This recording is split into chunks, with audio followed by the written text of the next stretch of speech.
análisis y la información. En Contacto Directo. ¿Qué tal, Lenin? Buenos días, ¿cómo te va? Muy bien, Steffi, buenos días para ti y para todos quienes nos acompañan a esta hora. Un acuerdo no es sino la decisión tomada de manera común por dos o más personas. Convergen las voluntades para alcanzar un objetivo y su éxito depende de la obligatoriedad que las partes le otorguen. Allí está el secreto del éxito y también las razones por las que cuando se ha intentado llegar a acuerdos en este país, generalmente se ha fracasado. El gobierno convoca a todos a un acuerdo nacional por la seguridad social, reconociendo que hay un problema y que encontrarle una solución requiere de la participación de quienes lo constituyen. Pero un gobierno con números bajos, más una población y el sector privado en medio de la recesión económica, no necesariamente están con el mejor de los ánimos para embarcarse hacia un nuevo sacrificio. Patricio Alarcón, presidente del Comité Empresarial Ecuatoriano y de la Cámara de Comercio de Quito, buenos días. ¿De qué dependerá el éxito de este llamado al diálogo que realiza el gobierno de Lenín Moreno? Muy buenos días, Lenin. Un cordial saludo a la audiencia de Contacto Directo. Mire, hemos dialogado varias veces, siempre vamos a estar prestos a seguir sentándonos en la mesa. Sin embargo, los diálogos tienen que derivar esta vez en acciones. ¿Y a qué tipo de acciones me refiero? Tienen que terminar en resoluciones, en decretos, en reformas legales o en inclusive reformas constitucionales. Si nos sentamos y nos ponemos de acuerdo en que se tienen que hacer ciertos cambios en el país, esto se tiene que plasmar en leyes y se debe ejecutar los acuerdos que hicimos. El presidente del directorio del Consejo Directivo del IES, Paul Granda, confía en que exista un consenso y pone ejemplos de donde eso sí funcionó. Escuchémoslo. Es imprescindible que trabajemos en una política pública en materia de seguridad social. En España, por citar nada más un ejemplo, se dio el Pacto de Toledo. Todas las fuerzas políticas, todos los actores involucrados en materia de seguridad social se pusieron de acuerdo y definieron política pública. El órgano de gobierno es fundamental, pero cuando hay una definición de política pública pasa a un segundo plano y yo creo que eso es lo que debemos lograr en el Ecuador. Definir una política pública en materia de seguridad social que nos permita garantizar la sostenibilidad pensando en los próximos 30, 40 años. Y esa es la línea de conducta que el gobierno está impulsando en el Consejo Directivo, es sacar adelante el seguro social, salvar al seguro social y garantizar las pensiones de las futuras generaciones. Pero en la misma España en 2013 se resolvieron cambios al sistema de seguridad social y se dejaron de lado los acuerdos, los cambios se los tomó de manera unilateral. El Comité Empresarial Ecuatoriano señala dentro de sus principios que busca una seguridad social con criterio previsional que permita garantizar las prestaciones de salud y el pago de jubilaciones. Eso en lo general, pero en la práctica, ¿qué significa cambiar de modelo? Mire, Lenin, el Seguro Social está pasando por una situación muy crítica. Se desinvierten alrededor de 1.500 millones de dólares al año para pagar pensiones. El Estado le debe al IES alrededor de 13.000 millones de dólares, sin contar con los 3 años y medio que no ha pagado su aporte, el 40% al fondo de pensiones. Le debe alrededor de 18.000 millones de dólares. Los cambios en el IES tienen que ser de fondo y de forma. Primero, lo que se debe hacer es eliminar el concepto del Consejo Directivo. Se debe crear un gobierno corporativo electo por el sector de los trabajadores y por el sector de los empleadores con la ayuda de una firma auditora. Este nuevo gobierno corporativo, que sería una especie de junta de accionistas, a su vez tiene que elegir a los directores, al director general, a los directores nacionales, debe elegir también a los gerentes de los hospitales. No es posible, mire lo que sucede. Se siguen entregando hospitales como cuotas políticas. ¿Qué es lo que sucede? El Teodoro Maldonado no paga por servicios oncológicos. Muchos hospitales no pagan por los insumos de diálisis. El IES no puede seguir manteniendo alrededor de 38.000 empleados en servicios que se pueden automatizar. El Ejecutivo no tiene por qué seguir interfiriendo en el manejo de los fondos de los trabajadores.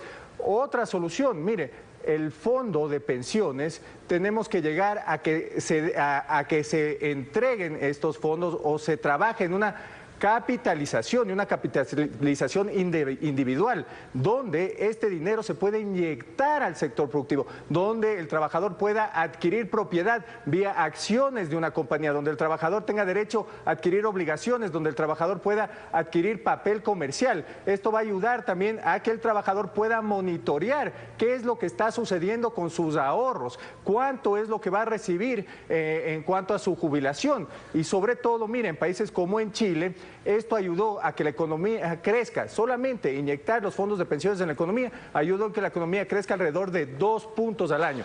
Entonces, ahora, el modelo se debe cambiar. Ustedes se refieren con frecuencia al modelo chileno, y sí, es verdad que esta gran cantidad de recursos ayudó a que la economía chilena crezca. Lo que no crecieron fueron las pensiones. Hoy en Chile hay pensiones de 48.000 pesos, de 71 dólares. La mediana está en 109.000 pesos, es decir, 163 dólares. Y eso si se es hombre, porque en las mujeres el monto, no entendemos por qué, se reduce considerablemente. No por gusto, una de las mayores preocupaciones de los chilenos es precisamente el tema de la seguridad social, y que hay un amplio descontento por las reformas que en este mismo momento está impulsando el gobierno del presidente Piñera. Entonces, vamos, hay que copiar solamente lo bueno, ¿no?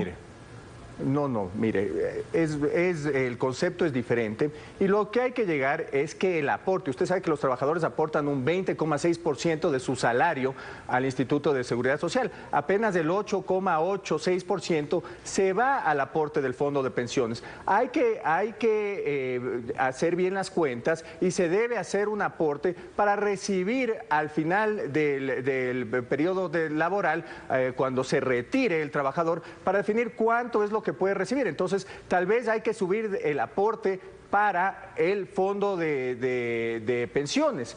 Ahora, yo le hago una pregunta a usted. ¿Qué sucedería en este momento si un trabajador ecuatoriano, porque estamos comparándonos con el sistema chileno, algunos reciben menos pensiones que otros trabajadores en Chile, pero qué sucede si en este momento nos podemos analizar en el Ecuador cuánto recibiría un trabajador por lo que está aportando?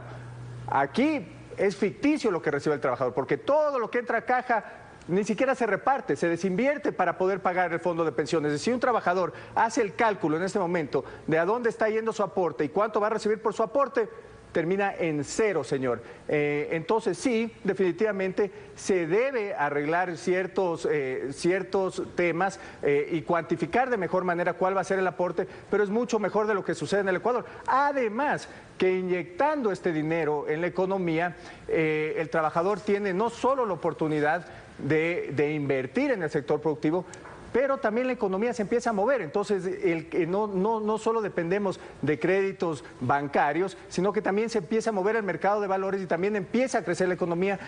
Si empieza a crecer la economía, si se empiezan a fortalecer los negocios, se generan nuevas fuentes de trabajo. Ahora, es una fuente alternativa de financiamiento. Indudablemente no se puede entender la salida de la crisis que vive el IES sin que existan sacrificios, sin que todos los involucrados hagan algún tipo de sacrificio. El gobierno tendrá que poner recursos, cumplir obligatoriamente con el 40% del aporte. A los afiliados se propone incrementar la edad de jubilación, así como en algún porcentaje los aportes. ¿Y los empleadores qué?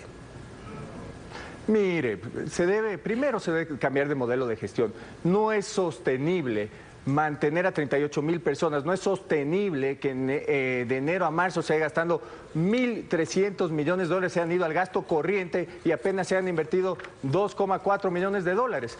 Primero hay que hacer un análisis del modelo. La edad de jubilación, seguramente hay que subir la edad de jubilación.